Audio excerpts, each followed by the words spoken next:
Over 2,000 Russian and foreign companies have stood to be counted at the historic summit, reflecting the new push by the Russian Federation to expand its clout on the African continent.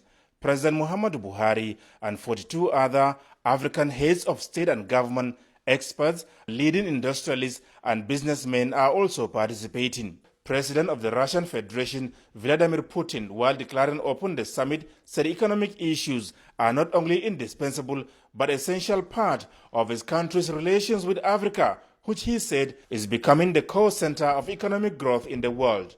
He said although Russia's annual trade with African nations doubled in the last 5 years to exceed $20 billion, this, according to him, is clearly not enough, with the continent whose GDP growth rate is expected to reach $29 trillion by the year 2050. The Russian leader expressed the belief that there are many potential partners in Africa with good perspectives and an enormous potential for growth. Russia intends to expand its network of trade missions, support businesses, and foster new ties. It is willing to present our African partners the possibility of setting up a nuclear industry on a turnkey basis, as it were. Many Russian companies are working with different branches of the African economy, and they are willing to further expand their presence in Africa, and we most certainly are going to support these plans at the government level.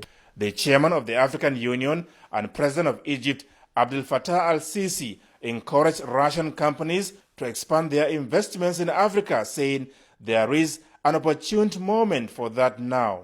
Africa is embarking on the new phase of economic development linked to the new opportunities of the markets. We pledge to provide optimum conditions for implementation of the development programs that will help Africa to embark on the way of progress and well-being and stable development. I would like to emphasize in conclusion that cooperation with African countries should be based on mutual interests and principles of protection of African property that would enable to ensure the sustainable development. President Muhammadu Buhari, accompanied by the governors of Ekiti, Gombe and Zamfara states, as well as several ministers, is expected to address participants at the Economic Forum on Thursday.